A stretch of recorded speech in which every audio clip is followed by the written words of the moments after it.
Good evening, ladies and gentlemen. Welcome once again to what you may have missed. Today we're going to be taking a look at Warhammer Quest: The Silver Tower.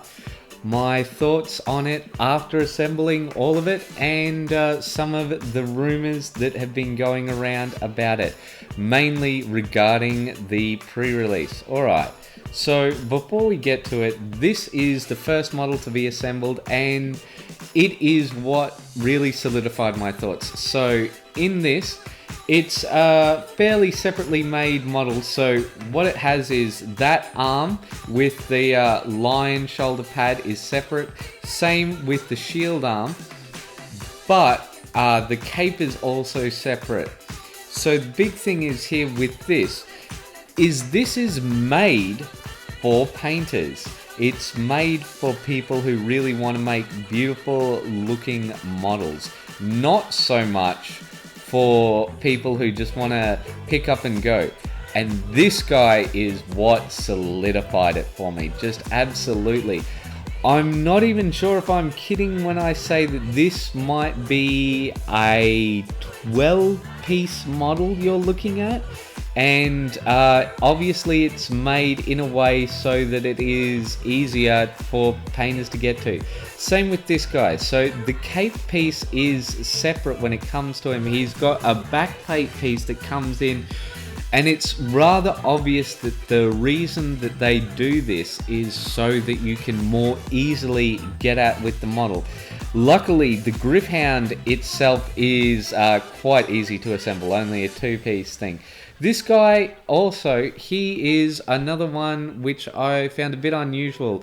He has, I should say, a separate piece. Instead of having the axe, you can have it so that he's got one of the Tanzagor heads held in his hand.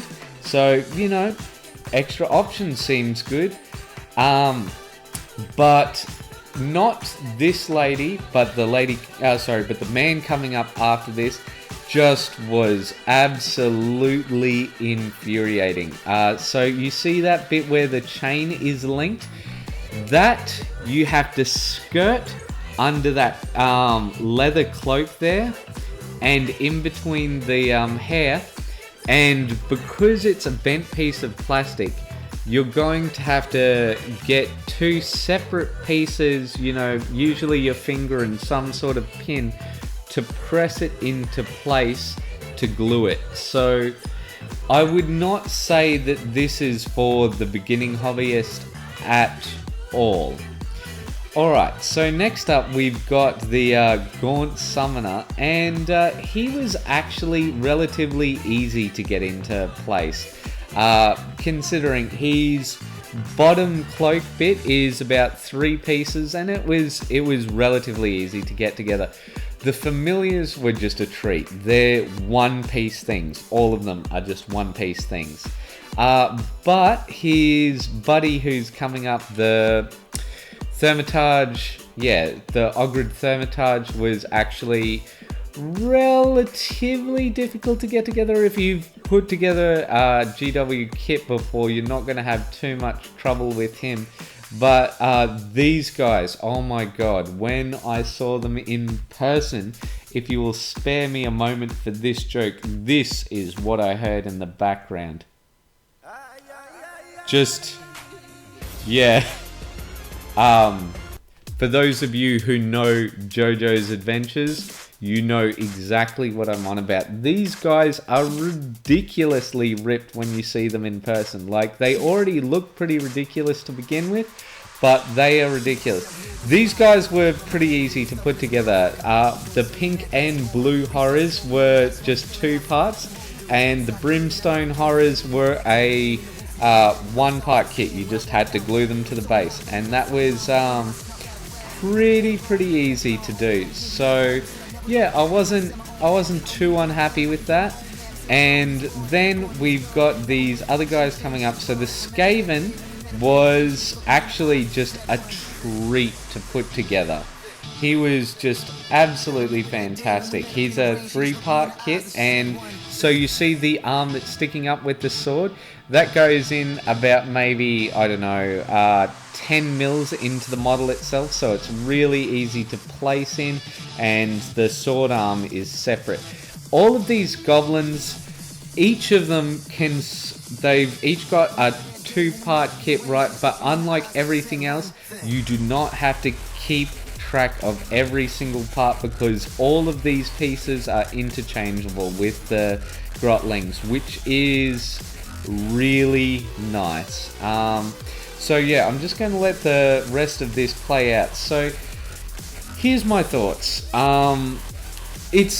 They are just absolutely lovely models, and Games Workshop is doing a fantastic job of presenting lovely cards. But here are the pre-release cards that are coming out. But from what I've found out, what my store is doing is it's the first 6 people to order this who will get the cards.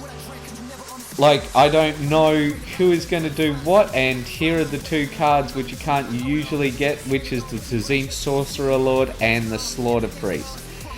But yeah, my thoughts are mixed. So the models are absolutely beautiful, right? But this is not going to get any new people into the hobby. Those are my thoughts anyway. And here are some more of those special items that only come with the pre-release.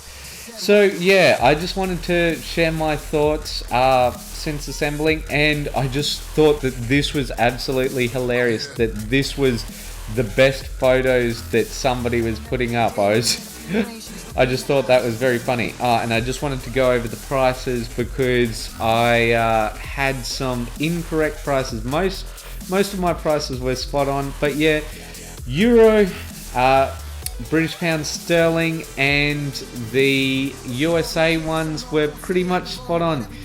What I forgot was the Australian tax. For being an Australian, you get hit with a $65 tax for just being Australian. That's something that happens. Yeah, it doesn't just happen with the GW stuff, folks. It also happens with AAA video games and so many other things. But yeah, I just thought I'd leave that up for a minute, and that's pretty much it, folks. So you guys have a good one, and I will see you later. See ya!